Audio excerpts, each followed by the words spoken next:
I met him and we chatted briefly during Power Talk too, and I really liked him, and I like what he has to say. So it's an honor to get the baton passed off to me. The problems that or the issues that we have in the U.S. You've traveled all over the world, all over the planet, different countries, predominantly black countries, predominantly white countries. Do the blacks in any of these countries, do we all have the same issues, the same problems? To varying degrees. Like, for example, let's talk about the retail economy. I think a lot of what you were talking about must have dealt with that issue about how we spend our money and where it goes and who controls the stores and stuff in our communities. Let's go to West Africa. Let's say, for example, a place like Senegal. Well, there, virtually all of the retail establishments in the black community, at least the big city, the capital, Dakar, will be owned by Lebanese and Mauritanians. The Arabs would control the retail economy there. And we were to go to the other side of the continent, let's look at Kenya or Tanzania. The East Indians almost completely control the retail economies there. So it's in that sense. Well, how do you read that though? How do you read that? Because you travel all over the world, and yet we don't control we're not the merchant class. What's going on here? I don't have a simple answer. Hold that thought right there, Dr. Rashidi, because we have a traffic report coming. Because it's interesting. I don't think our people know. I think it's just in the States. But you're saying that the merchant class in just about every planet is somebody else, even when we predominate. Yeah, so we want to figure out why. 800-450-7876. Speak to Dr. Runoko Rashidi. Your calls after this traffic update on 1450 WOL, where information is power. Good morning, D.C. This update brought to you by Subway. It continues to be a very slow ride around the Capitol Beltway this morning. In a loop slow from 95 past Route 1 Baltimore Avenue and stop and go now from 202 Landover Road as you make your approach to Ritchie Marlboro Road. BW Parkway southbound from the Beltway into the 50-295 split. Jammed up there. Suitland Parkway stop and go from Naylor Road to Firth Sterling Avenue. Want to win prizes from Subway and the Redskins? Then text to win. Visit participating D.C. area Subway restaurants or redskins.com/subway to enter. Limited time only. This weather update brought to you by the U.S. Forest Service and the Ad Council. This weekend, Unplug. Getting closer to nature can get you closer to your family. To find your nearest forest, you go to discovertheforest.org. Variable clouds today with some sun, highs in the mid-70s tonight. Partly cloudy skies, lows in the mid-50s. Right now, mostly sunny and 60 degrees. I'm Tony Thornton for News Talk 1450 WOL, where information is power. Looking for a caterer to cater your next event? One that's professional, prepares great tasting food, provides a professional staff, and will create tailor-made menus and services to fit your needs and budget, and so much more? Then you have to call A Touch of Class Caterers at 301-449-2082. For 18 years, A Touch of Class has been one of the Washington metropolitan area's premier caterers, providing you nothing but the best for your next event. So whether it's a wedding, rehearsal dinner, church function, repast celebration, or just a private dinner for two, and you want a little more class and elegance to make the day even more special, call A Touch of Class Caterers today at 301-449-2082 and let them take care of the intimate details. That's A Touch of Class Caterers, ready to handle your next event with a touch of class and elegance. Call them today, 301-449-2082, or log on to www.we-cater-2u.com. Those of us who were around in the 50s and 60s struggling, many of us have gotten tired, and we let the enemy have his way. Well, I did my best, they'll say, and you all take it now. I'm just going to sit down and relax or retire. I have never seen a lion retire from being a lion. I may not bite as hard as I used to, but I can still bite.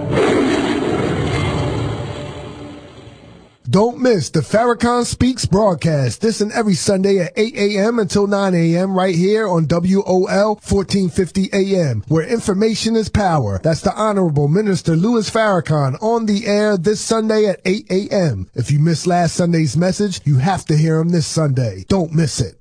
Real Talk Radio in the AM. Carl Nelson on 1450 WOL. I think for staying with us, folks, I guess he's a world traveler, historian, an essayist, an author, a lecturer, and we travel with him vicariously. He goes all over this planet looking where black folks are and find out, how their lives are, how do they live, how did they get there. And he's also working a book on his mentor, Dr. Ivan Van Sertima. I'm sure he's going to tell us about that. But I want to go back to the question that we talked about earlier. Left over. Well, let me continue a little bit. Let me see if I can find some exceptions and some other examples in different parts of the world. Now, there's one exception that may come to mind to some extent, and this is in Cameroon. Cameroon is in West Central Africa. It was colonized by the Germans and the French, and I think even the Portuguese early on, but it was for the most part a French colony. Now there is an ethnic group of black people called the Bamileke. They run a lot of businesses there, I must say, own some of the hotels. I think all the hotels we stayed in, with maybe one exception, was owned by the Bamileke. And then I think of another country, and that's Vanuatu. Was there a few months ago, as you may recall, during the hurricane. And that's another country where black people don't hardly have any businesses at all. And I wanted to use that, too, as another example, because this is not in Africa. It's not in the Americas. This is in the South Pacific. And the retail establishments there seem to be owned by white people from New Zealand and Australia. And, of course, the Chinese are there. So I wanted to use another example so it wasn't just the continent of Africa and the Americas. I don't have an easy answer for that, Carl. I think it's a lot of things that come to play.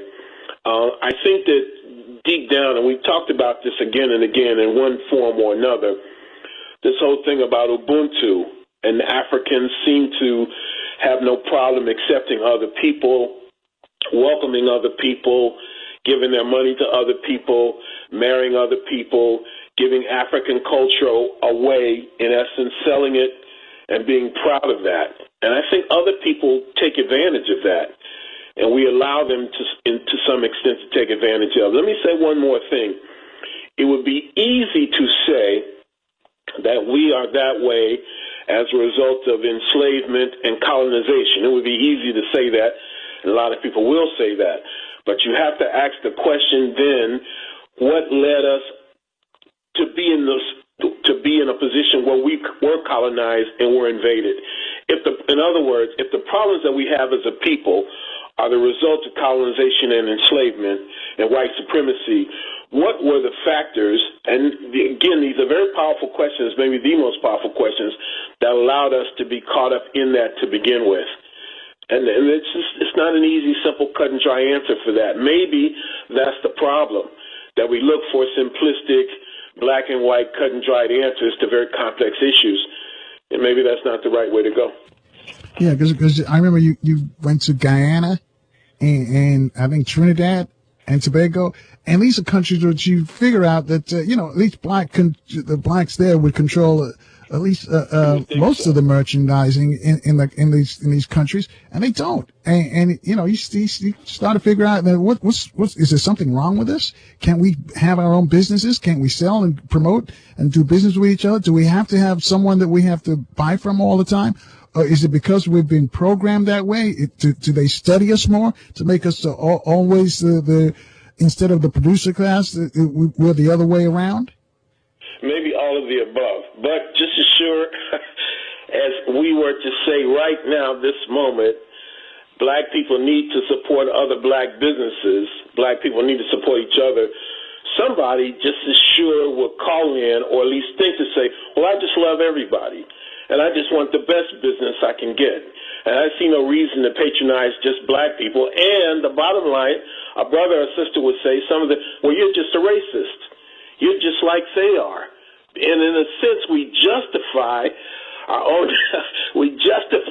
degradation and the situation that we find ourselves in because of this sense of a love of humanity. And oftentimes that humanity doesn't love us back. And that's just the way we seem to be. That is just seems to be a part of our DNA. I've been on this program how many times and said black men should marry black women. And the brother who loved me just a moment ago will say, love doesn't have any color. And you can't help who you fall in love with. And how dare you suggest a thing like that, Dr. Rashidi? And I used to like you, but now you're just a racist. And I think that same mentality figures into how we spend our money and who we give it to. And I don't have any other deep psychological explanation to offer behind that. I'm just a simple historian and anthropologist. but you're on the money there, because you say if you like black, love black, and be black, and then in the second breath you're saying you can't help who you fall in love with. You can't help who you fall in love with. But it happens all the time. If I say, for example, and people, I bet virtually all of us get this, well, what should we do? What are the solutions? And I say, marry somebody that looks like you. Join an organization of like-minded people. Tear down images of deities that don't look like you. Spend your money with other black people. Get a black doll for your black child to play with. Support black businesses. Support the black scholars. You're racist. And you shouldn't be that way. And we're all the same. And there's no such thing as race. And God made us equal. And that kind of mentality allows other people to exploit us. And there's really no getting around it. So a question would become, how do you transform that? Something deeply, the psyche deeply embedded in our people. How do you transform that? And if you're not going to transform that mentality, how do you get yourself out from under? If you won't stop doing the things that feed white supremacy and the things that enable it, then how do you expect to end it? You can't have it both ways. And I think that our people are somewhere in the middle, that we really at this point lack the will to liberate ourselves, because that's what it is. It's the will to do it. We know we can do these things. We can patrol our own communities. We can vote in judges. We can sit on juries. We can do all the things it would take to end these murders, these lynchings of unarmed black men and women that take place, it seems like, every day. But we lack the will to do it. And now that willpower, the lack of that willpower, is that global as well, or just in the United States? I think it's more in the United States than anywhere else. And the reason I say that is because, and this may sound ironic to a lot of people, but we have more opportunities in the United States. There's more freedom of speech. This almost sounds terrible for me to say it, but there's probably more freedom of speech in the United States, freedom of organization and activity, in spite of all the repression that we face, than virtually anywhere in Africa. I was going to ask you, you saying there's more freedom here in the States than the door of no return, have resources, have possibilities, have opportunities that not that many other people, not that many other Africans have. Not many of us are starving.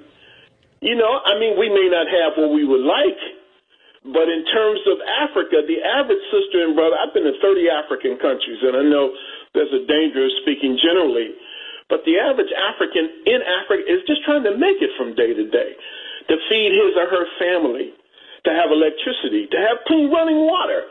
Here we are, we have a Carl Nelson show. We have laptop, we have radio, we have TV. Very few of us are hungry. We have time. We can sit and have this conversation. Most of us have resources, although those resources are poorly directed, that sisters and brothers in the African continent simply don't have.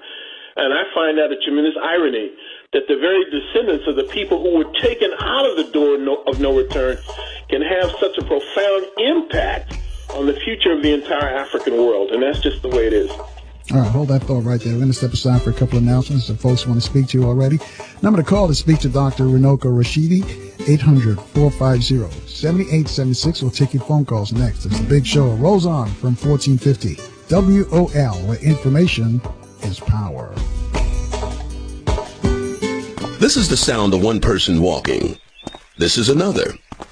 Imagine the sound of more than 5 million footsteps, one for every American living with Alzheimer's disease.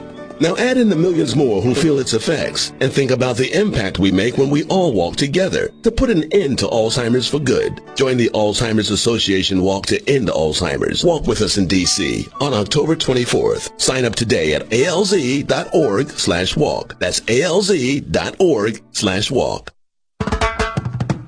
This is Barbara Arnwine. Be sure to tune in to Igniting Change every Tuesday from noon to 1 on WOL 1450 AM. I will provide provocative and empowering information to ignite change and inspire action in achieving racial justice and equality. It really is up to all of us to be and to ignite the change that we so desperately want to see in our neighborhoods, communities, our cities, our states, our nation, and the world. Each week, I want you to join me and my special guests to learn how your activism matters in realizing a more just and equal society for all.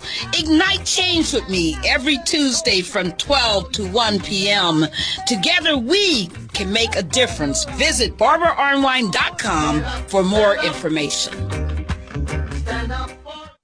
The bad news. Here in the richest country on earth, almost 50 million Americans, 1 in 6, suffer in poverty. They go hungry, have no shelter, need basic medical care. The good news, 5 in 6 of us are not in poverty. You can help today. Please go online right now to help with this injustice at takingittothestreets.net. 100% of your donation will reach your neighbor in need. Be the change you wish to see in the world. Go to takingittothestreets.net.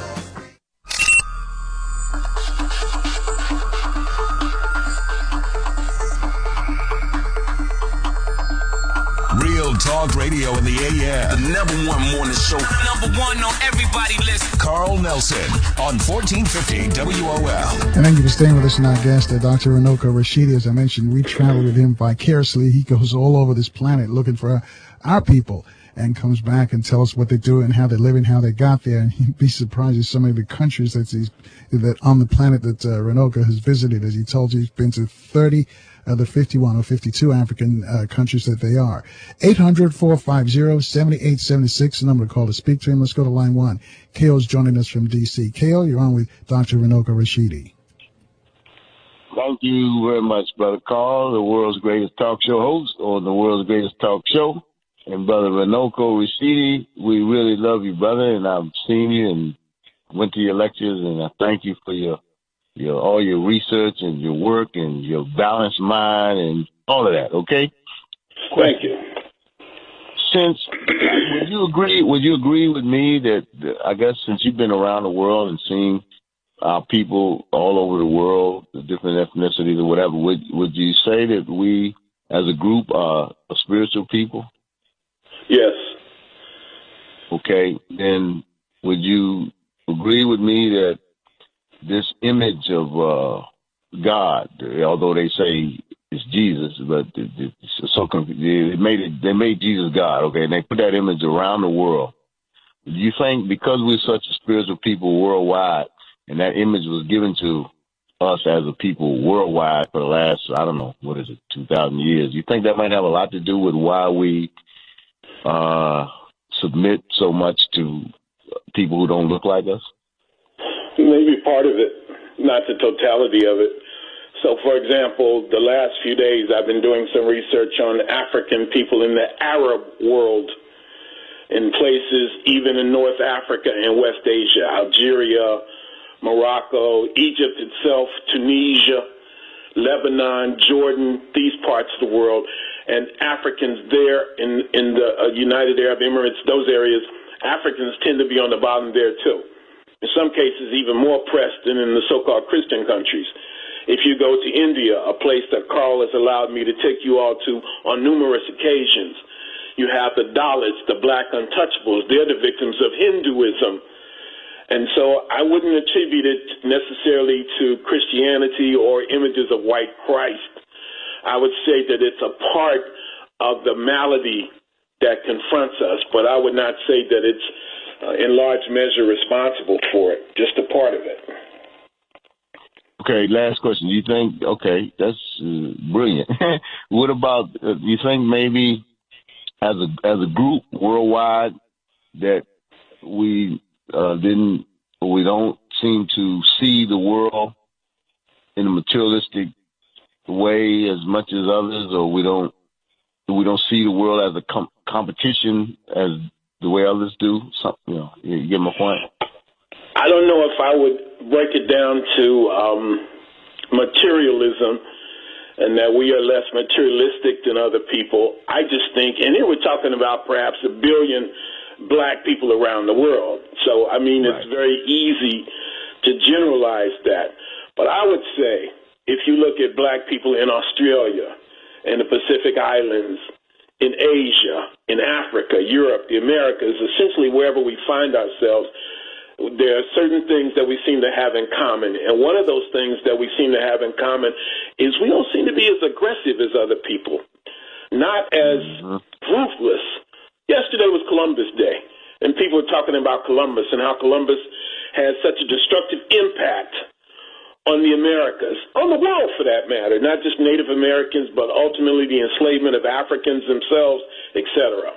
Well, African people, too, had their ages of exploration. African people in mythology and in reality were global travelers at one point. They were explorers, but they didn't bring death and destruction where they went. They went and they brought gifts. They brought elements as to how to enhance the quality of life. And those black people, for the most part, were treated like gods and goddesses, like kings and queens. And so I would say that there's something in our DNA, our cultural makeup, maybe because of hundreds of thousands, if not millions of years of living in Africa, before there were other people on the planet, that there's a sense of goodness and forgiveness and compassion and humanity and spirituality that far exceeds any other group of people. And I'm suggesting that other people have exploited that historically and continue to exploit that today. That's what I'm saying. Okay. Yeah, that's beautiful, beautiful. So it's just a matter of us deciding that we're going to fight or do something, because can't nobody beat us doing nothing. That's why this is the world's greatest talk show. You one of the world's greatest explorers. We've always fought. But I'm saying, there's always been resistance. The greatest revolt of enslaved people in history is not even the Haitian Revolution or the revolt of Spartacus in ancient Italy. It's the revolt of the Zans, the Africans, the enslaved Africans in Iraq in the 9th century. There's always been resistance. But what I'm saying is that what we seem to lack is a strong me-first, race-first philosophy. I was in London a few months ago, and a taxi driver was telling me that he knows Jewish people that will drive from one side of London to the other in the most intense traffic to do business with another Jew. And they find nothing wrong with that. And I'm saying that African people, for the most part, seem to lack that mentality. And again, it manifests itself in so many different ways. That it's not just one thing, it's a pattern, it's a cultural personality that we have all over the world. And on the one hand, it's a blessing, and on the other hand, it's a curse. So basically, you're saying we're not as ruthless as the other folks. Exactly. Yeah. If you want to put it that way, we ain't like that. We're never going to be like that, and we still going to kick their butt. Thank you. I got to go. Scale. But can we win if we're not ruthless? I mean, this is a dirty game, this game of life. Can we win by playing second all the time? Because we're always on the defense. Yeah, it's true. And it's like that. Again, you use the example over and over again about how black people, more than any group of people that I know of, will forgive a non-African who hasn't asked for forgiveness. And the classic example is Charleston. Now, this guy hasn't shown any remorse, any contrition whatsoever. And black people talking about, I forgive you. The families of the people he murdered in cold blood on their knees in the church. And they're talking about, now what, Carl, what other group of people would do something like that? Will forgive a people without them asking for forgiveness and showing no remorse? Now, how could we not be exploited in a situation like that? So, And that's a great example, because we've seen these other multiple killings that white folks were the victims, and they say they don't forgive. They're not forgiving. In the conversation, right, and they don't have a problem with it. Even ask them if you forgive. So you think that's part of our DNA as well? Well, when I say DNA, I was maybe being a bit facetious, but it's a part of, I think, our cultural makeup. In Southern Africa, they use the term Ubuntu, and it's just a kind of a humanness, for lack of a better word, that we're all the same, that we should all be able to get along, that we should be in harmony with nature. You heard it on Saturday, that we should have solidarity with our Latino brothers and sisters, with our Native American brothers and sisters, with our Palestinian brothers and sisters. That's the way we are. And I would say that right now it's not working out to our advantage. And then you have to ask yourself, do we have that same mentality when it comes to dealing with each other? You can be mad at another black person for 50 years because he stole your girlfriend in high school and won't forgive him. But you hold that thought right there. 800-450-7876. Dr. Runoko Rashidi, our guest, folks. We take your calls after this news update on 1450 WOL, where information is power.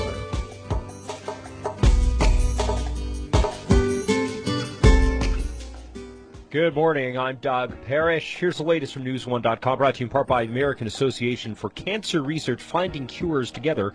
Learn more at aacrfoundation.org. Well, all eyes will be on frontrunner Hillary Clinton at tonight's Democratic presidential debate. Experts say it's the first chance for many voters to size up the former Secretary of State. The debate could also be a make-or-break moment for Clinton's rival, Vermont Senator Bernie Sanders. Reporter Scott Pringle hit the streets to hear what you, the voter, wants to see from tonight's debate. A handful of folks I chatted with just not interested at all into tuning into this debate. You're not going to be watching? I doubt it. Can you give me a reason? I'm just not into politics. But Elizabeth, anxious to hear more detailed plans from all the candidates. Someone with a platform that being more specific in their platforms and what they're going to do for the country. Another guy tells me he wants to hear Hillary Clinton face the tough questions live in front of the candidates on camera on the email scandal. And that was Scott Pringle reporting. Well, we've got a school closure to tell you about. Prince George's County school officials have closed Samuel Chase Elementary for the day due to a small fire. It happened overnight and no one was hurt. Today's closure only applies to Samuel Chase Elementary in Temple Hills. Well, the University of Pittsburgh is considering taking back an honorary degree given to Bill Cosby back in 2002. Tom Roberts has that story. The Pittsburgh Post-Gazette reports a university spokesman says the matter is on the agenda for the committee that awards honorary degrees. Dozens of women have accused Cosby of sexual assault, some of which dates back decades. Based on the accusations, several universities have recently rescinded honorary degrees awarded to Cosby. I'm Tom Roberts. And the news brought to you in part by the Foundation for a Better Life Commitment. Pass it on from the Foundation for a Better Life at values.com. I'm Doug Parrish. When you're looking for news for Black America, go to news1.com. Good morning, D.C. This traffic update brought to you by MedStar Washington Hospital Center. Stop-and-go volume continues on the inner loop of the Beltway from 95 as you head over toward Route 1, Baltimore Avenue. Heavy on I-295 now northbound from Oxon Hill as you make your way past the Naval Research Lab, and you're jammed up now from Suitland Parkway to the 11th Street Bridge. Suitland Parkway inbound slow from Naylor Road to First Sterling, as well as 50 now inbound between 202 and Kenilworth Avenue. MedStar Washington Hospital Center salutes Joe Moore, named Hematology Oncology Nurse of the Year by the Leukemia and Lymphoma Society. This weather update brought to you by the Foundation for a Better Life. Winston Churchill's words stirred his country in the face of defeat. Today they inspire us to reach for our own victories. Commitment, pass it on from the Foundation for a Better Life at values.com. Today, cloudy skies with some sun, highs in the mid-70s. Tonight, partly cloudy skies, lows in the mid-50s. Right now, some clouds and 61 degrees. I'm Tony Thornton for News Talk 1450 WOL, where information is power. Your voice can now be heard. Y'all ready? Yeah. With Carl Nelson weekdays from 6 to 10 a.m. on 1450 WOL. And thank you for staying with us tonight, guest Dr. Runoko Rashidi is a world traveler, historian, essayist, author, lecturer. And also, he's working on a new book on his mentor, Dr. Ivan Van Sertima. We're going to talk about that in a minute. But right now, let's go to line 3. Andre's calling us from Mississippi. Andre, you're on with Runoko Rashidi. You know, I was sitting and listening to y'all talk. I like to just listen and get the knowledge. But because the elders is giving you the equipping us with the information and the armor, the weapons we need to fight this white supremacy, white racism, whatever what we're dealing with. But what I was calling about is the fact that I just want to thank that man for having the courage to say what needs to be said. It's been a long time coming, and he said that, you know, it's nothing wrong with marrying a black woman, a black man. You know, love yourself.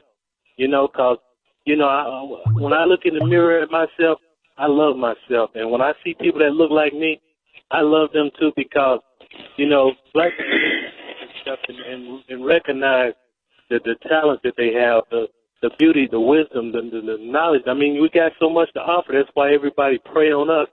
Everybody else see our potential except us. And, you know, I want to see a change, and I want to say that I am fixing to be a member of the 1 in a Million, and I'm also working on something myself to help our people, but I can't speak on it right now. But I want to say just God bless you, and I just thank you for everything. Oh, well, thank you very much. Right. I appreciate that. Now, one thing we always have to say, you have to say it, and it's a pity, and it has to be said, but it's the way it is. Loving yourself doesn't mean hating anybody else. Right. Some people are afraid of that. If you say, I love black people, the assumption seems to be, well, you got to hate on other folk. Nothing could be further from the truth. You know, in fact, that could enhance your love of the world, a greater sense of self-love. And so it's a pity, but unfortunately we have to say that to make ourselves comfortable and make other people comfortable, that loving black people unconditionally does not mean hating other people. Amen. Yep. And I just want y'all to know, man, I just appreciate Mr. Carl Nelson, and I appreciate you so much. I just don't know. I mean, I'll tell you the truth. I almost was like, you know, I hate to say it, but I was almost at the point where I was about ready to give up on black people. But it's always that one side of me, I give up, but the other side of me said, man, I can't give up. I love my people too much to give up. So, you know, just thank you, and you just, you know, giving me strength and, you know, new ability, you know, it's just the idea that another brother that could, you know, with so much wisdom and knowledge could have the courage to get on and tell the world, you know, love yourself. There's nothing wrong with loving yourself, you know. So, but I'm going to get off the line, and thank you. Well, thank you, brother. We appreciate you. Right, and we all go through that struggle. Trust me. Days when you think, should you fight and should you just throw in the towel? Yeah, stay in bed today, but you keep going. Maybe that's right. part of our DNA too, to keep going. 450-7876. Go to line 1. Mike's calling us from Columbus, Ohio. Mike, you're on with Runoko Rashidi. Good morning. Thanks for taking my call. Brother Shahidi, I have a question. As far as the religious beliefs of the people you've met around the globe, such as us, do they get their religion from the white man as well as we do? Well, as I said earlier, you know, we're talking about a global perspective, black people all over the place. And not all black people are Christians, and not all black people come under what might be called Christian auspices. You have black people in the Arabian Peninsula, black people in the Arab world, black people, it might be better to say Islamic world. Then you have hundreds of millions of black people in places like India, the Dalits, the black untouchables of India, who are the victims of sanctified racism as personified by Hinduism. And so it's not just a Christian thing, and that's just not the totality of the issue that we confront. So we need to be very, very clear on that. Also, we should keep in mind, and this will annoy some people and make some other people feel pretty good, that perhaps the oldest Christian nation in the world is Ethiopia, which is in Africa. So African people were not introduced to Christianity purely by Western Europe. Christianity is very, very ancient in Africa. So I've said it a couple times already in one way or another on just this very show this morning, but we should not always generalize. We need to sometimes look more at the particulars or the specifics. Otherwise, I think that we our analysis comes out our analysis can come out inaccurate. Mike, you still with us? I think Mike's gone. 800-450-7876. Go to line 4. Johnny's calling us from New Orleans. Johnny, you're on with Runoko Rashidi.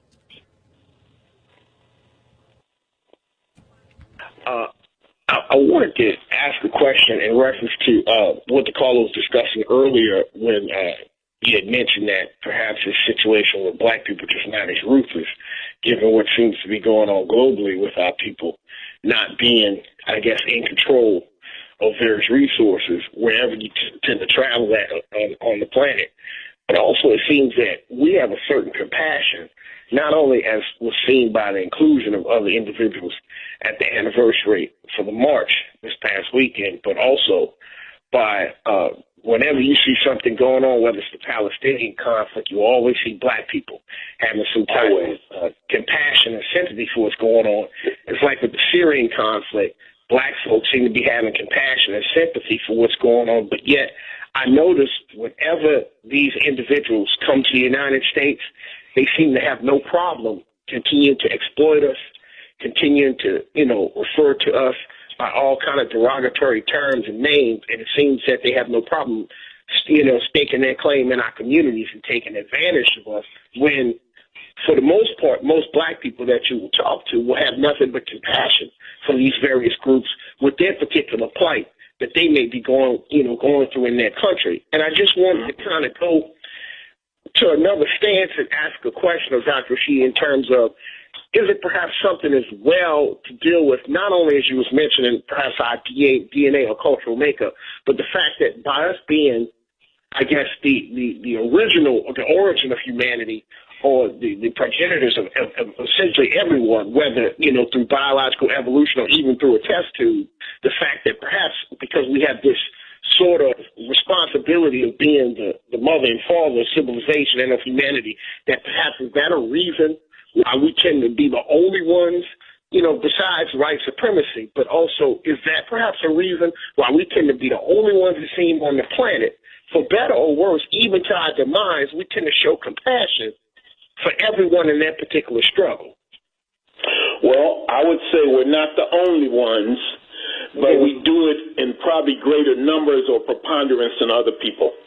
I'm going to, if I do a lecture, say in Europe somewhere. All right, hold that thought, Brother Runoko. We've got to step aside for a couple of moments, and then we come back. I'll let you finish your answer for Johnny in New Orleans. 800-450-7876. You too can get in on the dialogue with Dr. Runoko Rashidi. We'll take your calls next as the big show rolls on from the capital city on 1450 WOL, where information is power.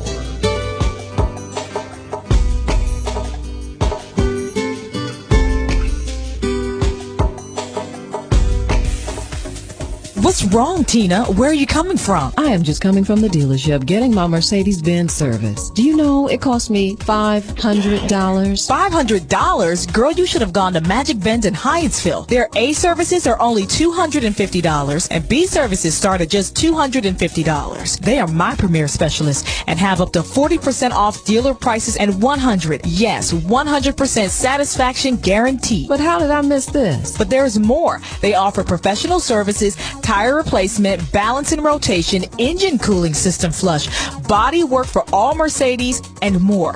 Their oil changes are only $99. Michelle, say no more. What's their info? It's Magic Benz at 4716 Baltimore Avenue, Hyattsville, Maryland. Their number is 301-985-2676, or go to their website at magicbenzservice.com. Thank me later. No, I am thanking you now. Hey, listen, next time you're hungry, stop by Tori's Restaurant. That's right, Northwest V Street and Georgia Avenue, right across the street from Howard University Hospital. Tori's Restaurant. Tori's Restaurant. Now, if you like good food, then this is where you need to be. Tori's Restaurant. They got breakfast all day, low country cuisine, also lump crab cakes, short ribs, and a whole lot more. And they got this daily special. Mondays, Ask the Chef Day. Wednesday, beef liver with onions and gravy. Thursday, meatloaf with gravy. Friday, fried whiting with hush puppies. 2 sides, bread, iced tea, lemonade, or mix. Ask about our catering service, too. Call ahead for carryout. 202-462-3700.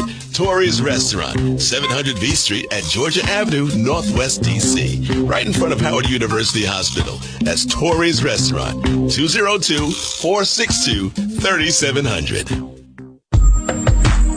When the need arises for a funeral repast or a place to hold a memorial service for your loved one, call the New Horizon Hall of Elegance, located at 2209 Vernon Street, Mount Rainier, Maryland. They will take the worry out of you having to handle one more detail, giving you time to focus on family and friends. Call 301-277-5922 to find out more. That's 301-277-5922. That's the New Horizon Hall of Elegance, ready to serve you in your time of need. Reproductive cancers such as cervical, ovarian, and uterine cancer strike 98,000 American women each year. Black women are nearly twice as likely to die from cervical cancer despite progress in recent years. The Foundation for Women's Cancer urges women to learn the symptoms, listen to your bodies, and act by seeking care from a specialist for the best outcomes. Love your lady parts. Visit foundationforwomenscancer.org. Real Talk Radio in the AM. Carl Nelson on 1450 WOL. Listening against Dr. Runoko Rashidi. Calling us from Paris this morning. Number to call to speak to him is 800-450-7876. And let's go back to Dr. Rashidi. Dr. Rashidi, I'm going to let you finish up what you were saying before we left. Yeah, I'll try to be brief. I've said about 4 or 5 times now on the show, maybe it's a learning experience for me too, about generalizing. Let's say, for example, if I'm going to do a lecture here in Europe and it's sponsored by an African organization, a handful of white people are going to show up. Chances are they're going to sit in the front row. They may buy my books. Same thing if I'm in London, something like that. You're always going to have, and over here you have the biggest campaign perhaps in the world to free Mumia Abu-Jamal. Most of those people are Europeans who are involved in the forefront of that. Now, I'm not saying that they speak for all, obviously they do not speak for all Europeans, but there's going to be a handful of them. I would say we need to ask ourselves another question in terms of the community. We've been talking several times now about how black people are not as ruthless to other people as perhaps Europeans are. I think we would probably agree with that. But do we treat our own people with that sense of love and compassion and forgiveness?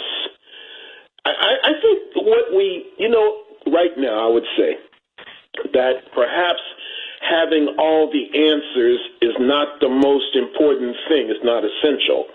Maybe the most important thing is figuring out the right questions that we should ask ourselves, that we need to address in order to go forward. There's an African proverb that I really love, and that is, if you don't know where you're going, any road will take you there.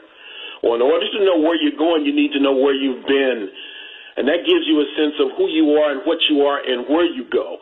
And I think that we are at a stage in our history as a people where these fundamental questions, sense of identity, all of these fundamental questions need to be addressed before we can really take that fundamental step forward.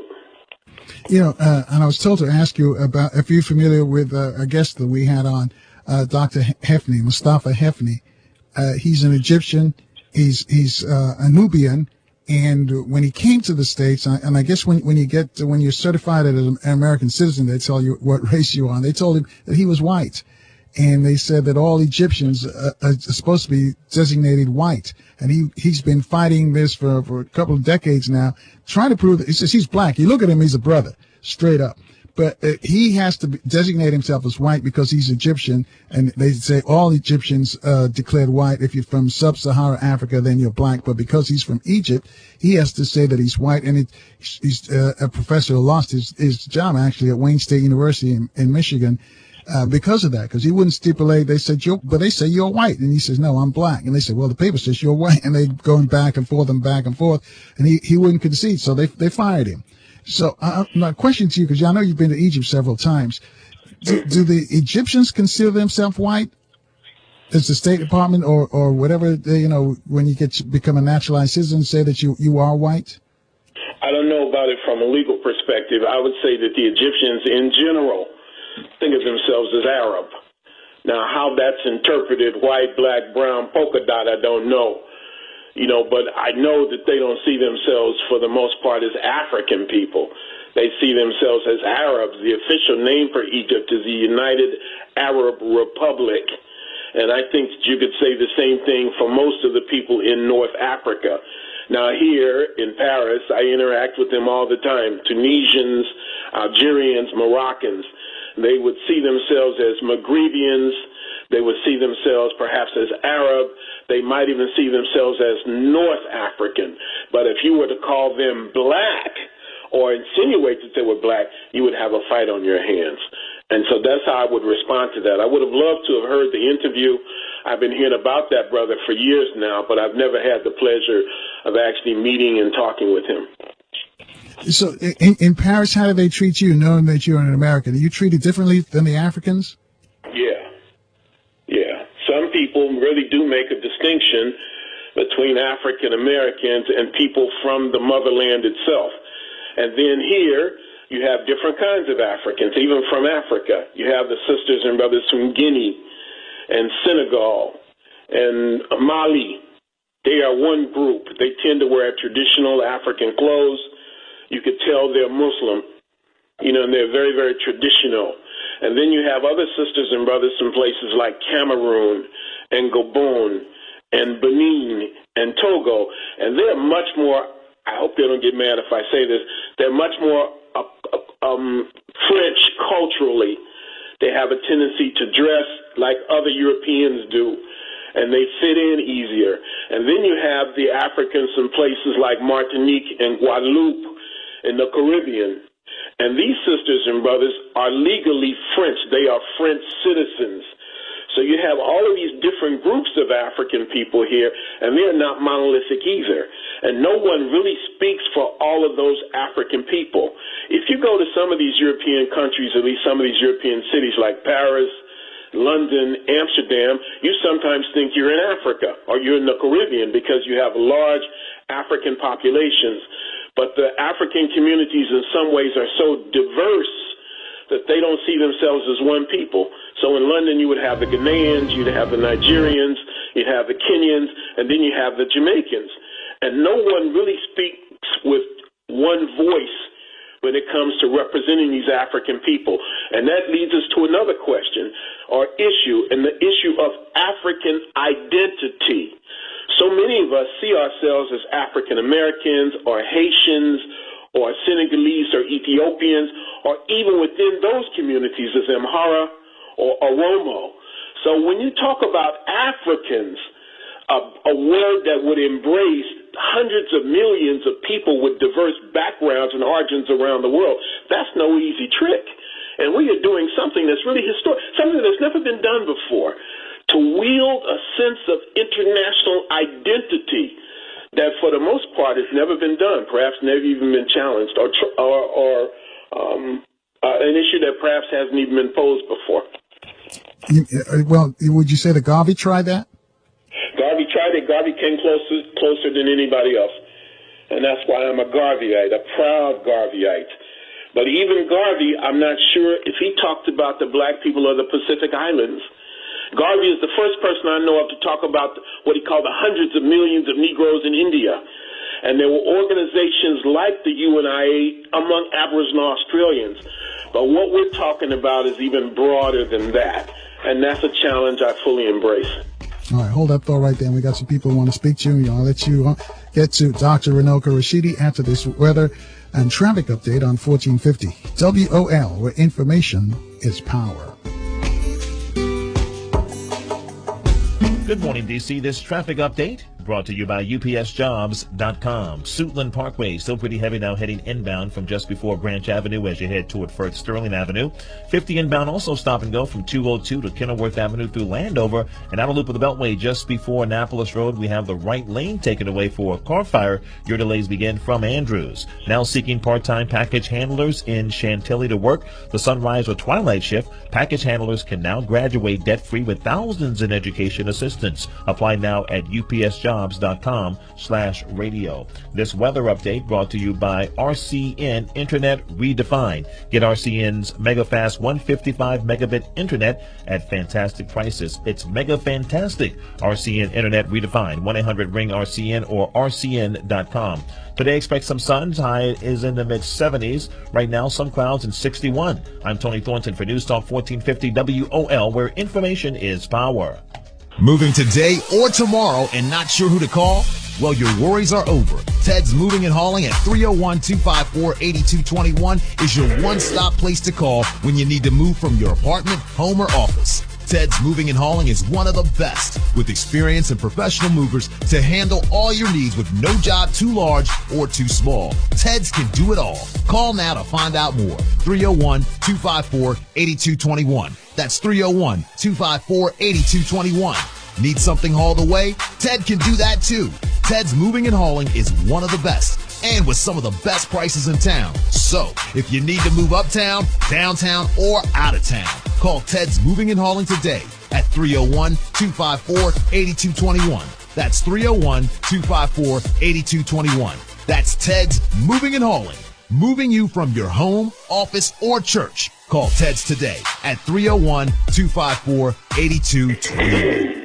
Harbor Point Wealth Management assists retirees and pre-retirees in the creation of retirement strategies utilizing insurance products to provide guarantees backed by the financial strength and claims-paying ability of the issuing carrier. We are not affiliated with the U.S. government or any governmental agency. Are you confident that you won't outlive your savings during retirement? Studies have shown that outliving their money in retirement is the #1 concern of most retirees. Karen Scott Mems, ESQ of Harbor Point Wealth Management, can help. She can offer a retirement income analysis that will answer your questions about retirement, including, will I have enough money to last? Will my spouse have enough money if I pass away? What rate of return will I need to average to avoid running low on money? And what impact would another downturn have on my retirement income? To get your income analysis, call Karen today, 866-621-6660, to receive your complimentary retirement income analysis. Call today, 866-621-6660. Hi, this is Karen Scott Mims. If you're interested in tax-efficient retirement planning, give us a call at 866-621-6660. And now for the #1 play of the week. You couldn't ask for a better finish. He moves left. He sees an opening. He's at the designated driver booth, and it looks like he's pledging. He's going to make sure his friends and family buckle up and get home safely. With that play, the designated driver's one step closer to following his favorite team to the Super Bowl, because responsibility has its rewards. To find out more, visit the designated driver booth at the stadium or www.rhir.org. A message from this station and Team Coalition. WOL Washington, WPRS HD2 Waldorf, WKYS HD2 Washington, WMMJ HD2 Bethesda, celebrating 35 years of service to the community, where information is power. The views and opinions of the following show do not necessarily reflect the views and opinions of News Talk 1450 WOL, Radio 1 Incorporated, or their management. Welcome to the Carl Nelson Show on Washington, D.C.'s 1450 WOL Radio and live around the world on WOLDCnews.com. Thank you for staying with us tonight. Dr. Runoko Rashidi is a world traveler, is a historian, an essayist, an author, a lecturer. Travels all over the planet, folks, and looking for people who look like us and getting their stories, and comes back and tells us about their stories. And that's why we have him on, because so many of our people, Runoko has said to say, they never go beyond their 4-block radius. And I've got friends like that. They never go downtown. They just stay in their space, stay on their square, as they like to call it. They don't feel the need to travel. And folks, you can read about stuff in the book, but if you travel and go there, it's a whole different thing. 800-450-7876. We're going to get into Dr. Runoko's mentor, Dr. Ivan Van Sertima. Runoko's working on another book about Dr. Ivan Van Sertima. Let's go to line 6. Sister Lee's calling. I think she's in Texas. Sister Lee A. Sister Lee A still with us? All right. While we hook up with Sister Lee, call asked Brother Runoko, do black people put too much emphasis on emotion when they make decisions? That's such a broad question. I don't know if I can answer that, if we're more emotional than any other people. In general, I would say we are a very loving people and a very compassionate people. We are quick to identify with the suffering of others. Because I'm I think a brother asked that question earlier. I'm on here so I can talk. Is that Sister Leah? Can you hang on a second? And where you going to go after that? All right, we'll put her on hold for a second, Kevin. Go ahead, Runoko. I'll let you finish up. No, I would just say I don't know if we act with any more emotion than other people. I'm very moved by, maybe because I'm a few thousand miles from it right now, all the killings and shootings of, I was reading about the brother, the city councilman in Prairie View, who was tasered, and the brother in Atlanta, I see it on my news feed, who was choked by a cop. It's like people just seem to feel like they can treat black people in any way they want to. And it seemed to me, maybe looking at it from afar, your perspective is a little different. When I see these, I don't see them as being much different than the lynchings that took place for decades of African Americans, or Emmett Till cases. It seems like people have an attitude that a black man has no rights that a white man is bound to respect. I don't know. That was my response to this question about are we more emotional than others. But what I'd like to see is us channel the emotion into organization. It's one thing to be mad. It's another thing to be organized. So we may be emotional, but I'm not sure if we channel the emotions as effectively as we should and we could. That's what I would say. All right. At 5 after the hour, 800-450-7876. Sister Lee A., are you there with us on line 6? I am. Yes. All right. You're on with Dr. Runoko Rashidi. Okay, Brother Rashidi, good morning.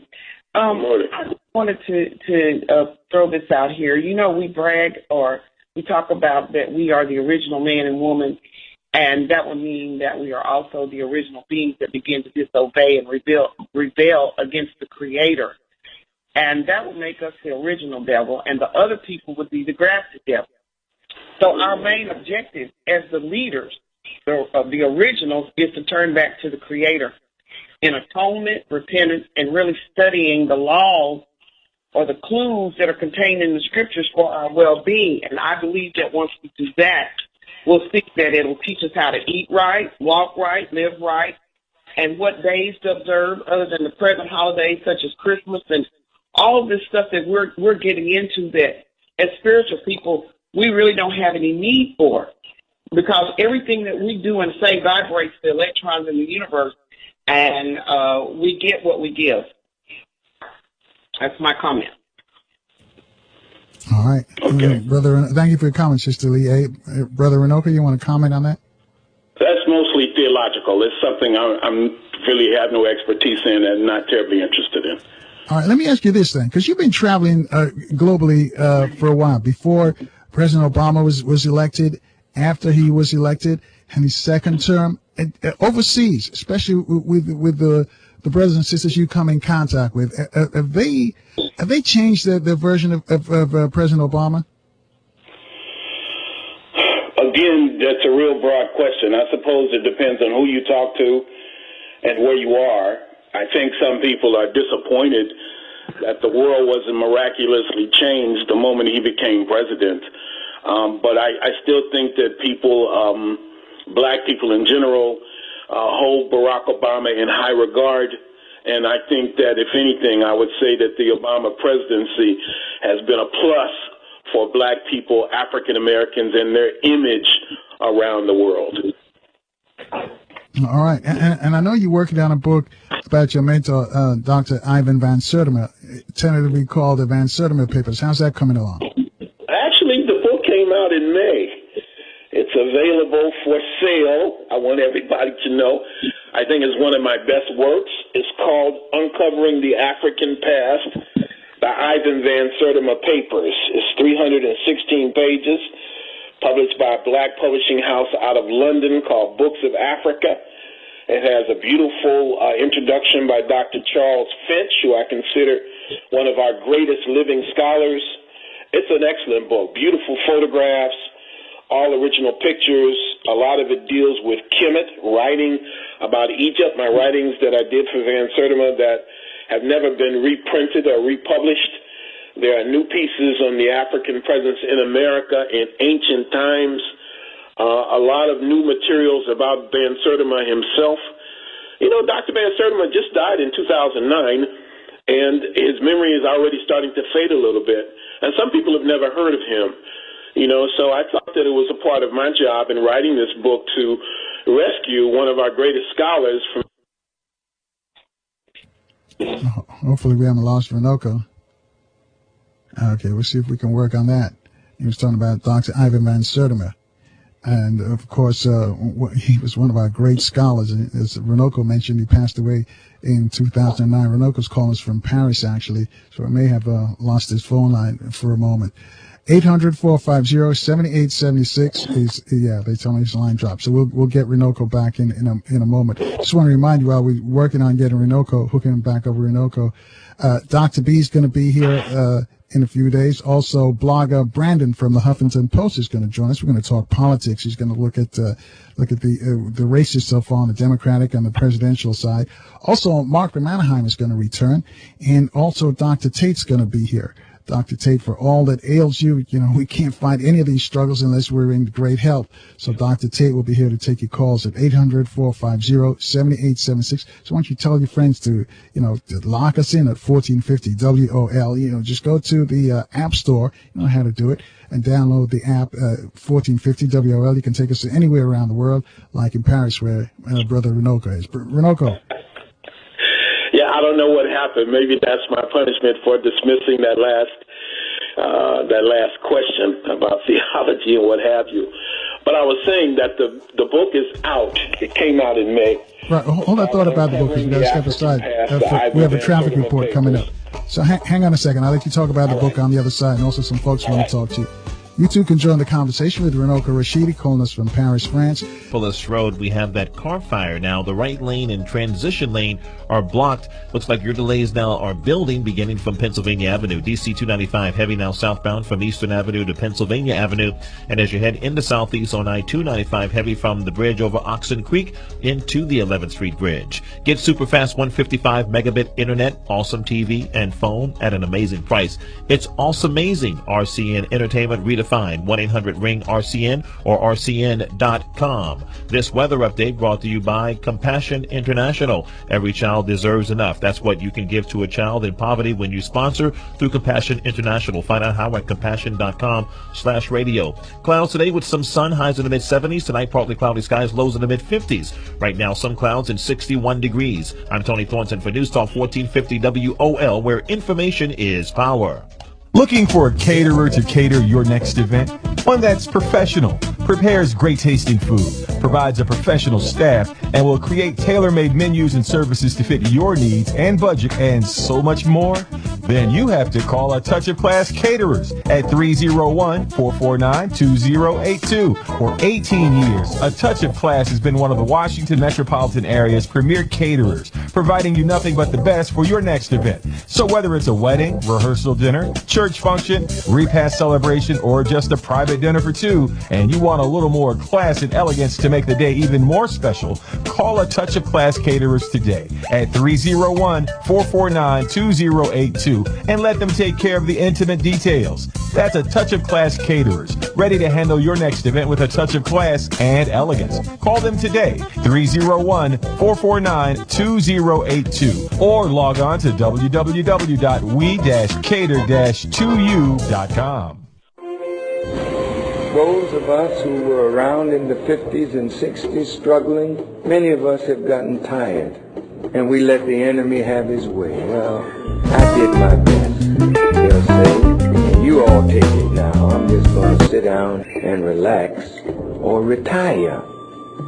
I have never seen a lion retire from being a lion. I may not bite as hard as I used to, but I can still bite. Don't miss the Farrakhan Speaks broadcast this and every Sunday at 8 a.m. until 9 a.m. right here on WOL 1450 AM, where information is power. That's the Honorable Minister Louis Farrakhan on the air this Sunday at 8 a.m. If you missed last Sunday's message, you have to hear him this Sunday. Don't miss it. Real Talk Radio in the AM. Carl Nelson on 1450 WOL. Thank you for staying with us, folks. 13 minutes to the hour with our guest, Dr. Runoko Rashidi, joining us from Paris, France this morning. And he's written a book, and he says book's been out about Dr. Ivan Van Sertima. I'm going to let you finish up talking about the book. But Runoko, why Dr. Ivan Van Sertima? Because you've known Dr. Clark, Dr. Ben, you've known all these guys, have gone, but you seem to be more closely associated with Dr. Ivan Van Sertima. Why? Maybe because I worked with Ivan more directly, perhaps over a longer period of time. I started working with Ivan before I met Dr. Clark or Dr. Ben. And Ivan, in addition to being the world's leading authority on the African presence in America in ancient times, before Columbus, was also the founder and editor of a publication called the Journal of African Civilizations, beginning in 1979. And it kind of morphed into a kind of a publishing house. And over a period from 1979 to, I think, 1999 or so, they produced about 15 books. And I was essential, or my work is in all of those works, or most of them anyway. Books like The Golden Age of the Moor, Black Women, Now Valley Civilization, the African presence in early Europe, the African presence in early America, my big book with Dr. Van Sertima, the African presence in early Asia. So I work with him very closely. And a lot of times we talk several times a day in the course of the day. This is before Facebook, this is before Internet. And I learned a lot from him. And I think that I contributed a lot to the success of those journals. And so because we had that close working relationship, I think that Ivan, I would probably say, was my greatest mentor. I knew Dr. Clark and Dr. Ben in a different way. Dr. Ben, I traveled with to Egypt. I lectured with him, hung out with him, had dinner with him, spent a lot of time with him, introduced him to conferences. With Dr. Clark, it was the same way. I could go to New York, and the first thing I would say is, I want to go to Dr. Clark's house. I haven't talked to him in a while. I want to see his library. He'd come to my lectures and stuff. And Ivan would do the same thing, but over a longer, sustained period of time, my relationship with Dr. Van Sertima was far more intense. And I think the reason for that, again, is the Journal of African Civilizations. What was it about Van Sertima that appealed to you? Because, as you mentioned, he's written several books, and especially about the continent. And I guess that's where his concentration is. But what was it that really appealed to you that didn't appeal to, what Dr. Ben or Dr. Clark were doing? Oh, they were very, very different. They all did different things. I've written and edited 18 books now, and this is the most recent one. But I think, again, another thing about Ivan that stands out is Ivan was a diffusionist. He believed that civilization began from a central point in Africa, specifically the Nile Valley, and spread from there. But he also believed in documenting things. He, for example, would tell me that, Runoko, if you're going to make a point about, let's say you find something that looks African and it's in China, then what you need to do is establish 8 points of corroboration. You would be able to say, for example, this is an eyewitness account. Here is an example of the evidence of physical anthropology. Here's something about the linguistics. Here's an archaeological reference. And when it came to the African presence in ancient America, Ivan was able to find 16 points of corroboration. I'd never met a scholar that did that before. The only other scholar unfortunately, that I really didn't get a chance to work with, maybe the greatest of them all, was Sheikh Anta Diop. And he, too, was not just what you would call a scholar or a historian. He is along the lines of what you would call a scientist, meaning that he did things that were verifiable, that he provided the documentation for, that his argument was more nuanced. Ivan, for example, would say that the Olmec civilization, the first civilization of the Americas, was not an African civilization. I repeat, the Olmec civilization was not an African civilization. It was a civilization of which African people played a very important part. They were pivotal. They were the elite. And so Ivan had a more nuanced, more specific line of reasoning than most of the scholars that I had interacted with. But that's not to take anything from Dr. Ben or Dr. Clark or Asa Hilliard or any Chance Williams. They were all great scholars, and I'm just blessed that I had the fortune of interacting with them. Well, before I take coffee, the Olmecs, is he saying that they weren't African or weren't Negroid? Or is the United States an African country? No, but you have an African-American president. You have an African-American First Lady. You have an African-American National Security Advisor. You have an African-American Attorney General. You have Beyonce. You have LeBron James. You have Oprah Winfrey. You have Magic Johnson, prominent African people. But that does not mean that the United States is an African or African-American country. And I think that we could use a similar analogy with the African presence in the Olmec world. And that's what the evidence tells us. In fact, that makes those Africans even greater, because it says that even a small group of African people could have a phenomenal impact on a larger society. Jamaica is a very small country, but it produced Bob Marley and Peter Tosh. Reggae is a dominant musical form around the world.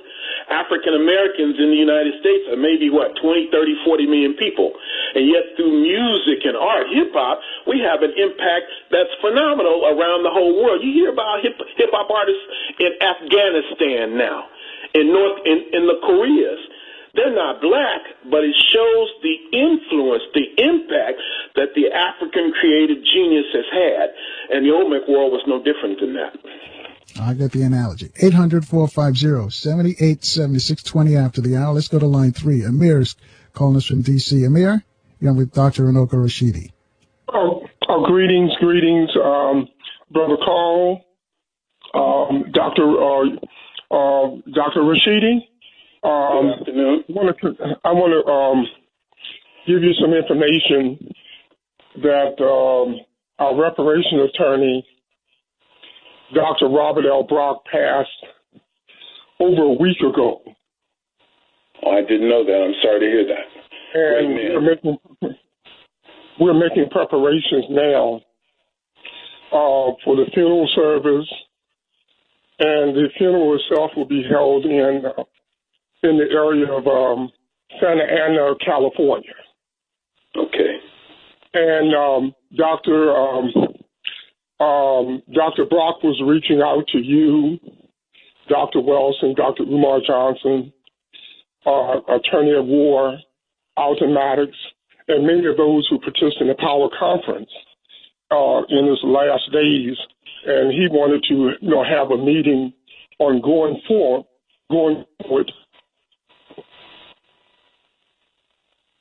Are you still there, Amir? I think we lost Amir. Wow, that's some sad news to hear about the passing of Dr. Brock. Amir, you still there? I think we may have lost it. Wow, sad news, Brother Runoko, about Dr. Brock. But a caller wants to know, Dr. Runoko, if black people have been proven to be the indigenous people here, how could the Native Americans and Hispanics say they are at the rally Saturday? It was talking about the rally with Minister Farrakhan, and they said the Native Americans that they were the indigenous people. They were here first. But they want to know, I guess the question is, were black people here before them? I'll let you respond in a moment because we got to step aside for a couple of announcements. 800-450-7876. You too can join the conversation with Dr. Runoko Rashidi. 22 minutes after the hour. We'll take your calls next as the big show rolls on from the capital city on 1450 WOL, where information is power. Hello, everybody. Time to focus on your dental health. Tune into the Healthy Teeth and Gum Show with Dr. Peter Marai every Monday at 12 noon. It's time to take back control of your oral health. Diseases of the gums and teeth can cause major health problems and even death. So be sure to tune in every Monday at 12:30 right here on WOL, where information is power. If you have dental needs, contact Dr. Marai at 301-567-9844. This is the sound of one person walking. This is another. Imagine the sound of more than 5 million footsteps, one for every American living with Alzheimer's disease. Now add in the millions more who feel its effects, and think about the impact we make when we all walk together to put an end to Alzheimer's for good. Join the Alzheimer's Association Walk to End Alzheimer's. Walk with us in D.C. on October 24th. Sign up today at alz.org/walk. That's alz.org/walk. Bad credit card debt happens to good people. Credit card companies lure you in with low introductory rates or low minimum payments, and before you know it, you owe thousands of dollars in credit card debt. It has happened to millions of good people just like you. But here's the good news. Thanks to a powerful program now approved, anyone with $2,000 or more in credit card debt can cut their credit card payments up to half, and even reduce or eliminate interest charges altogether. That's right. Our nationwide nonprofit program is helping U.S. residents cut their credit card payments. Call 800-521-7382 now. The call and information are free. We've helped over 500,000 people with their credit card debt, and now we can help you. Call 800-521-7382 to see how this powerful nonprofit program can work for you. Bad credit card debt happens to good people. Get free of credit card debt today. Call 800-521-7382. That's 800-521-7382. Again, 800-521-7382.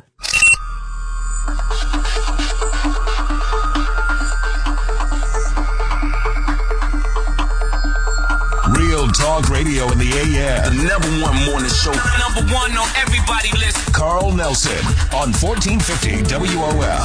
And distinguished folks, I guess Dr. Runoko Rashidi is a world traveler, historian, essayist, author, lecturer, and he's here with us. He's calling us from Paris, France.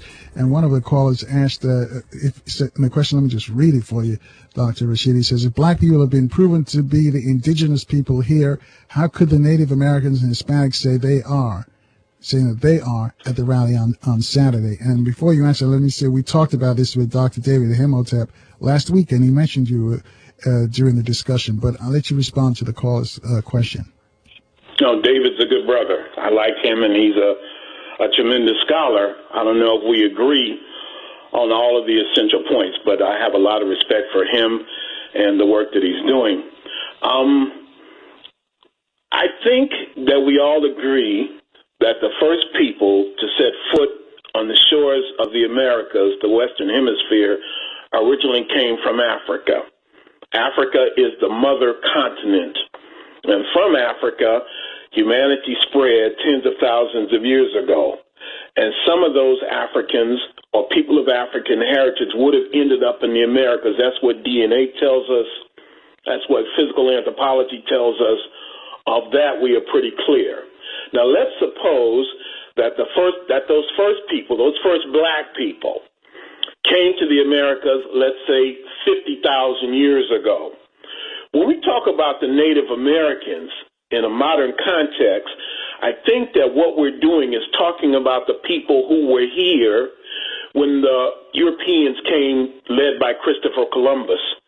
So if that is the case, we're talking about a period of something like 52,000 years. The population would have not remained the same. It wouldn't have remained monolithic. It wouldn't have been the same people necessarily who first came.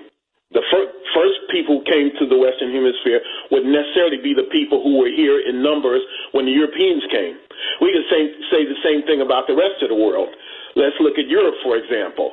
We know that the first people to inhabit what we call Europe were African people. But most of the people who are black, who are African today, have come relatively recently. We don't even have the descendants phenotypically of the people who will call the Moors. They've been blended out in Spain and Portugal. And so populations don't remain monolithic.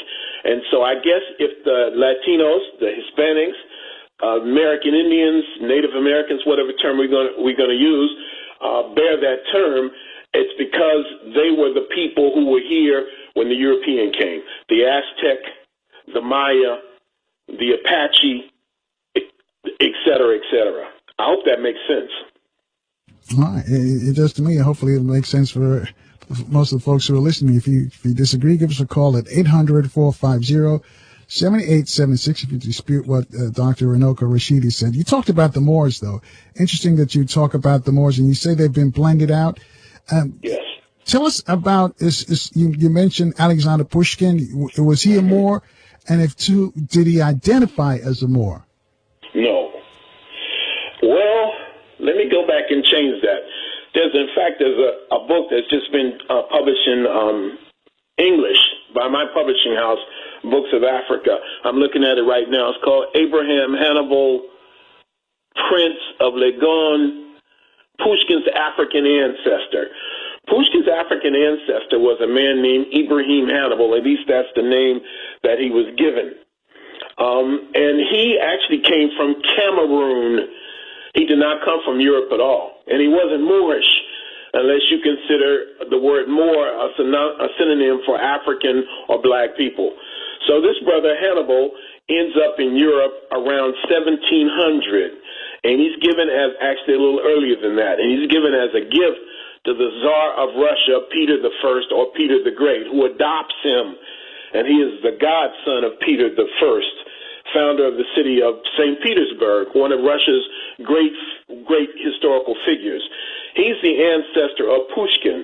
And so you really couldn't say that Pushkin has any Moorish blood, although Pushkin, when he died, he was working on a book called The Moor or Negro of Peter the Great. So I guess that term Moor was a commonly used word for black people in Europe at that time. But Pushkin's ancestor himself, Hannibal, was not what you would call Moorish. No, he wasn't. And this other question, Bach or Beethoven, one of those musicians, were they a Moor as well? Well, not Bach, but people claim that Beethoven had Moorish ancestry. Jay Rogers writes about that, I think, in the book Sex and Race and 100 Amazing Facts About the Negro, maybe in a book called Nature Knows No Color Line. Jay Rogers was the great African historian and journalist from Jamaica who in the 1920s, 30s, 40s, 50s wrote for the American Negro Press, as it was called at that time. And he wrote books that were designed for popular African-American consumption. And he makes, I think, two references, one of which I think says that Beethoven, the great German composer, was described or called the Black Spaniard. And then there's another reference to Beethoven's Moorish lineage. But he doesn't really offer anything more substantial or concrete than that. Another composer similar to that is Joseph Haydn, who's also referred to as Moorish or Black Spaniard. But beyond Rogers saying that and citing the source, I haven't seen anything else that substantiates that. Now let's ask this question. We are told that one of the queens of England, a woman named Queen Charlotte Sophia, of whom Charlotte, North Carolina is named after, also had Moorish ancestry. In other words, using the same logic that we're using now, she was black. Now, Charlotte Sophia, who was Queen of England at the time of the American Revolution, with her husband, King George III, had 15 children. And one of them was an ancestor of Queen Victoria, or even Queen Elizabeth today, because they all come from the same royal line. If this notion of the one-drop rule that we are taught in the United States is accurate, does that in fact mean the logical extension that Queen Victoria or even Queen Elizabeth is black? Sometimes we are faced to deal with the absurdities of race. I would say that there's only one race, and that race originated in Africa hundreds of thousands of years ago. That humanity originated in Africa, and the descendants of those Africans traveled to the rest of the world and morphed and mutated. And I think that if we had a better vision of Africa, a more positive vision of Africa, racism as we know it today would not exist. That we would be more prepared to embrace our African heritage. That we would be more proud of being African rather than so many of us rejecting Africa. You know, a Haitian brother once told me that in America we're obsessed with race. We're too obsessed with race, and he says perhaps we're forced to be. You know, was Trayvon Martin obsessed with race? You know, was Mike Brown obsessed with race? You know, was James Blake obsessed with race? We are forced to deal with race. We are forced to deal with racism. It's in our face every day. Because when you walk in the store, somebody's going to follow you. When you walk down the street, there's a fear of being racially profiled. I mean, you can't help but deal with race. That's the makeup of the United States. And so running from it, sticking our heads in the sand and say it's irrelevant, it doesn't work. It's real, and we have to deal with it. People would say right now there's no such thing as race. Does that mean there's no such thing as racism? Obviously not. It's real. We have to confront it. All right, hold that thought right there. We're going to step aside for a news update. Folks, you can speak to Brother Runoko Rashidi. Reach out to us at 800-450-7876. Your calls after this news update on 1450 WOL, where information is power.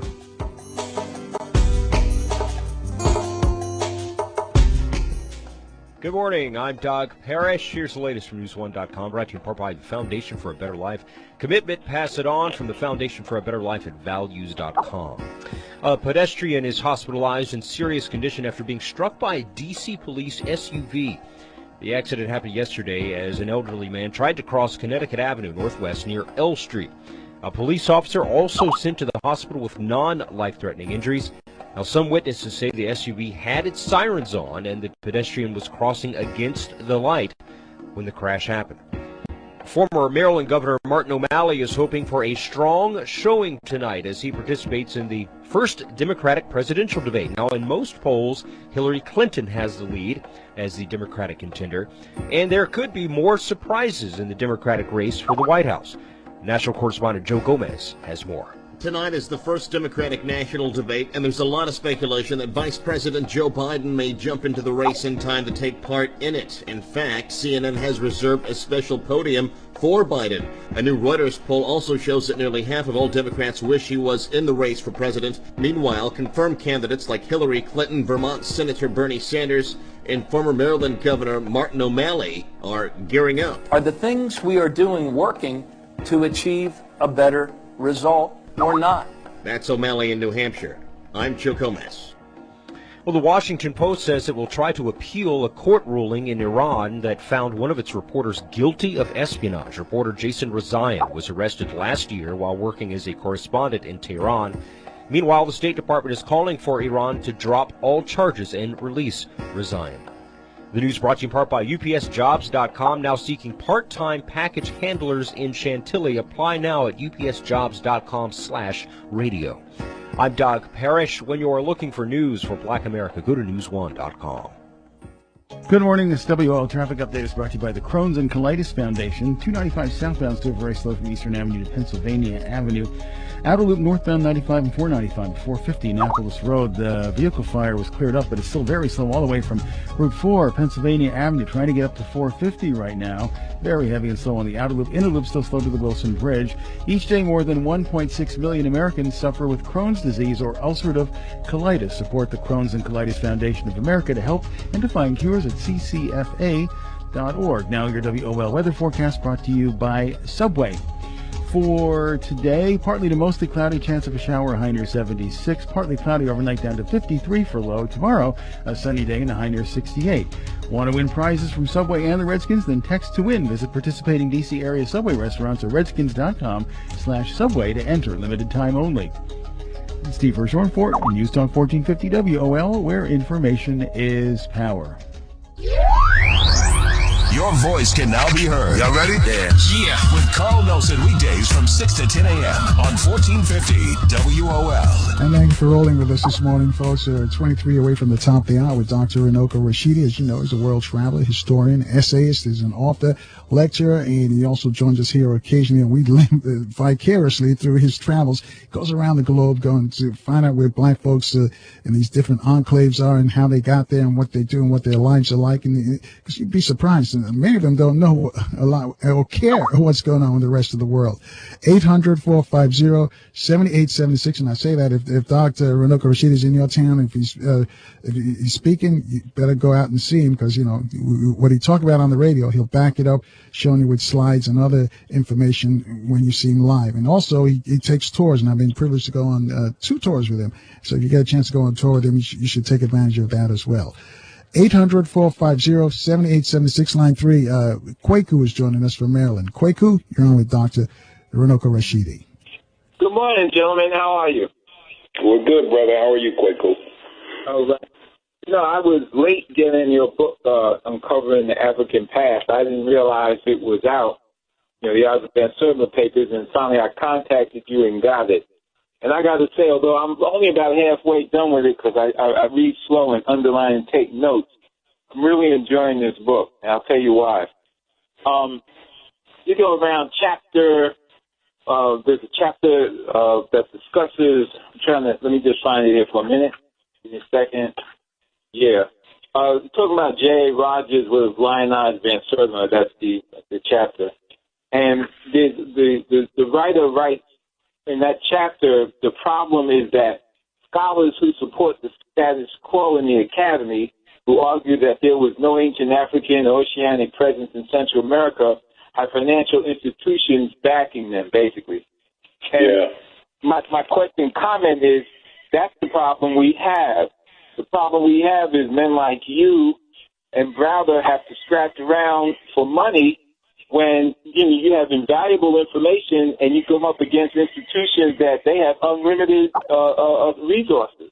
Yeah. Rogers was faced with that same dilemma. And in many ways, I think that makes him all the greater, because in spite of that, he was able to persevere. And what Tony Browder is doing is remarkable. Financing an archaeological that's historic.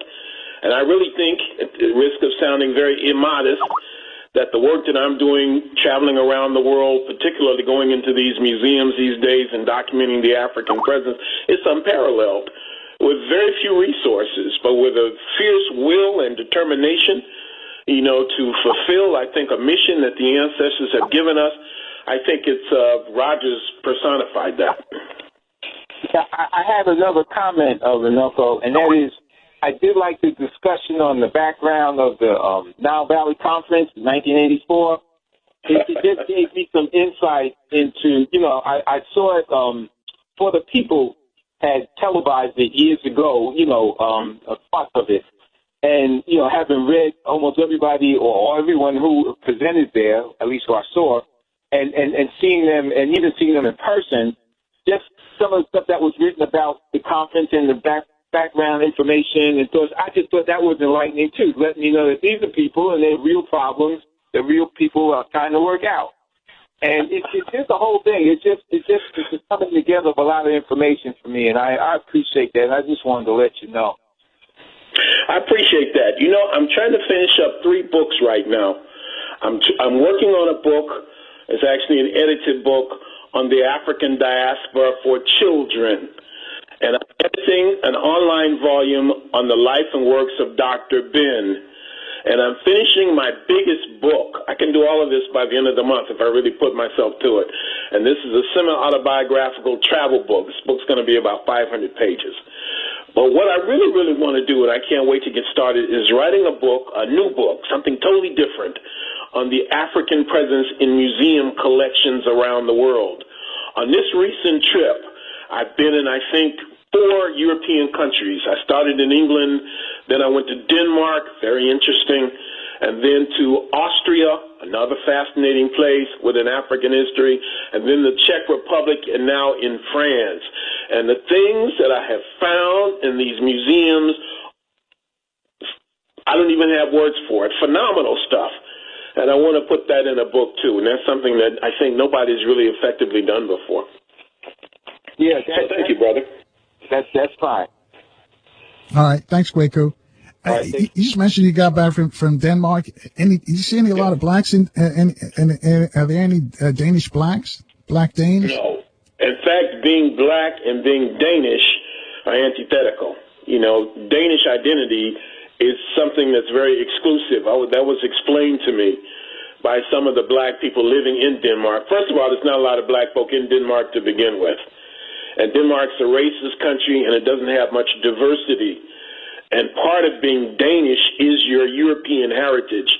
So the black people that I talked to explained to me that being Danish and being black, they just don't go hand in hand. You can't really speak of a black Dane, without somebody thinking that you're crazy there. Austria is similar. Austria is a population of only about 8 million, and maybe you have 150,000 African people there. The Nigerian community is probably the largest. And then I went to neighboring Prague in the Czech Republic, very small black population there, handful of black people in places like Hungary, Slovenia, Slovakia. This is Central Europe, and there aren't many of us there. Now, when I come back to the United States in November, I'm going to take a group to Brazil, and then I'm going to do a short independent trip to Argentina, and then I go back to Europe, and then among the places that in fact, the first place I'm going to stop at in Europe on my next trip, which will be in December, is Poland, which also has an interesting African history. And then, of course, I'm doing my group tours for next year. I take a group to Southeast Asia in January, to Central America, Mexico, Guatemala, Belize in June. In July, Italy, Egypt, and the Sudan.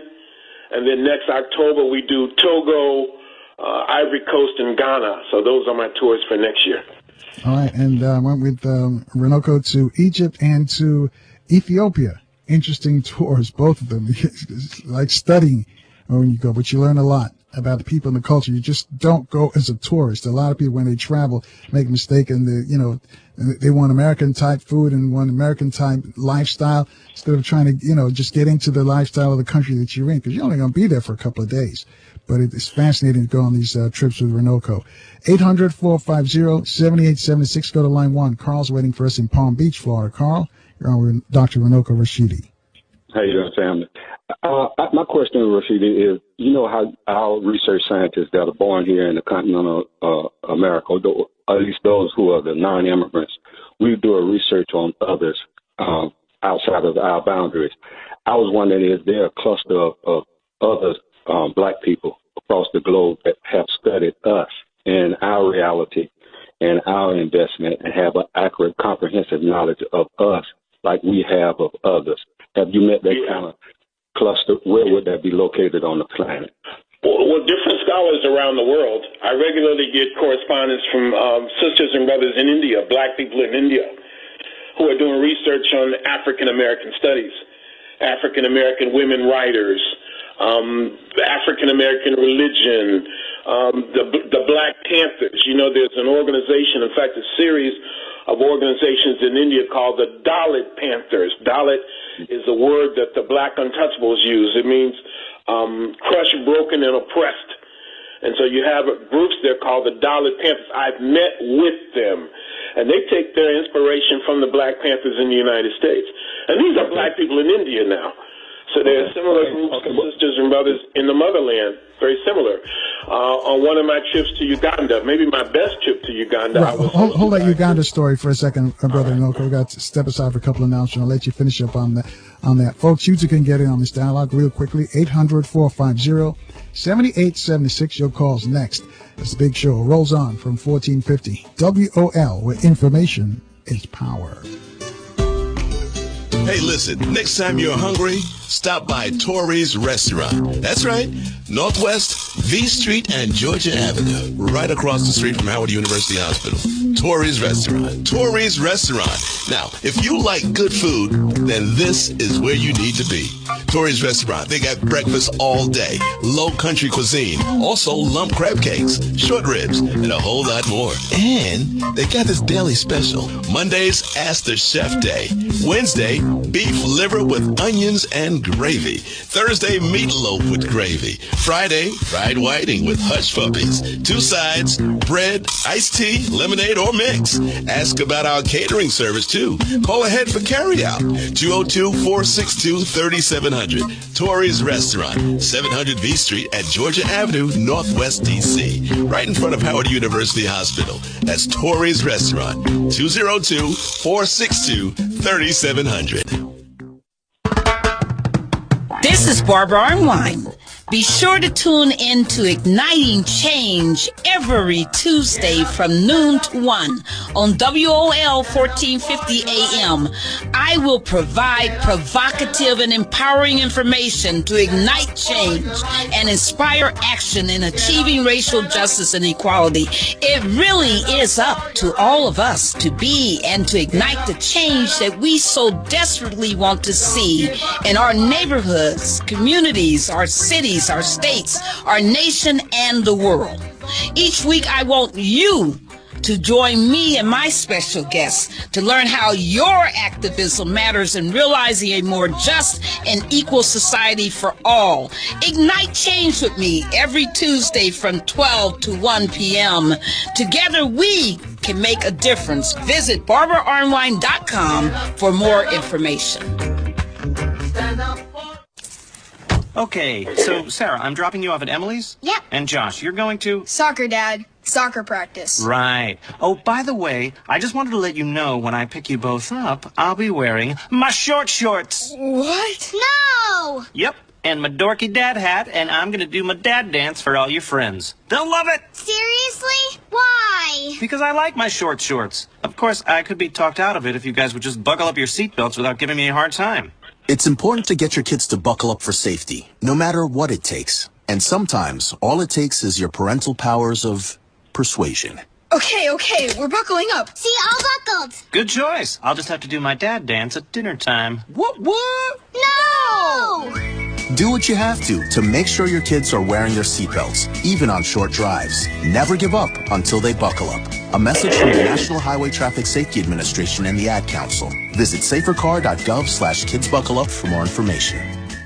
Real Talk Radio in the AM. Carl Nelson on 1450 WOL. And thank you for staying with us and our guest, Dr. Runoko Rashidi, calling us from Paris. It's got to be afternoon in Paris right now. But I'm going to let you finish up your story on Uganda. Yeah, it's almost 4 o'clock here. One of my best trips to Uganda, one of my favorite African countries, was sponsored by the Marcus Garvey Pan-African Institute of Uganda. And so I think it's unfortunate that we don't know enough about love coming from the motherland. You know, we don't want sisters and brothers on the continent to perceive us as wallets and credit cards and purses. We want it to be, I think I can speak for many of us, like it's Africans helping Africa, Africans helping Africans, that the love comes from both sides of the water. And there's a lot of historical evidence for that. Dr. King, for example, Martin Luther King, was keenly interested in the African decolonization movement. Martin Luther King went to Africa numerous times. He met with Kwame Nkrumah there. We don't see this about Dr. King, of course, but I think it's important to know that Africans in Africa love us, just as many of us love Africa, that it is really a global thing that we're talking about. And again, we have an opportunity, because of the resources that we have, to do something that has never been done before. For example, I'd like for us to talk more, since we have access to media more than a lot of other places, with the struggle of black people in West Papua, in the South Pacific. Here you have a group of black people on the western half of the island of New Guinea that are fighting genocide against the Indonesian government. These are black people who say they came from Africa 30,000 years ago. And we're in a position to embrace that and to promote their struggle like we promote the struggle of African people all over the world. That's something that I'm very inspired by. And it just seems like a historical opportunity that we have, especially in the light of social media. Okay, Carl, I just want to say, I'm looking at it from a different perspective. I'm looking at it like the investment that those of us who have been here in the bounds of North America, known as the so-called American Negro. I was curious, as, you know, our research scientists study others. Is there any others that have studied our investment, you know, with the AIDS being dropped on us, the guns, the drugs, and all of these other ills that are plaguing our community, not counting all of the robbery inside of all of the land and opportunities that immigrants receive as opposed to us that are non-immigrants, and the miseducation.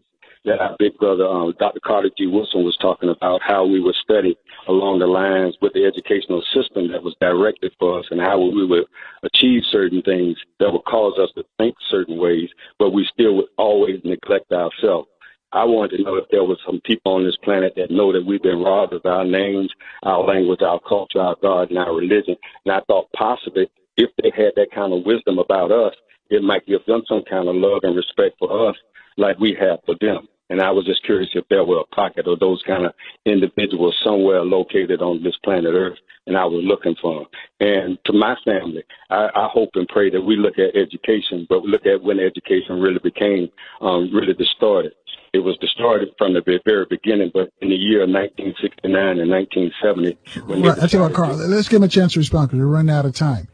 I think I've already responded to that. I don't think that other people should look at African Americans as we are somehow the center of the universe and somehow we have more status than other groups of black people. But I think I've answered the question, and thank you for that. Thank you.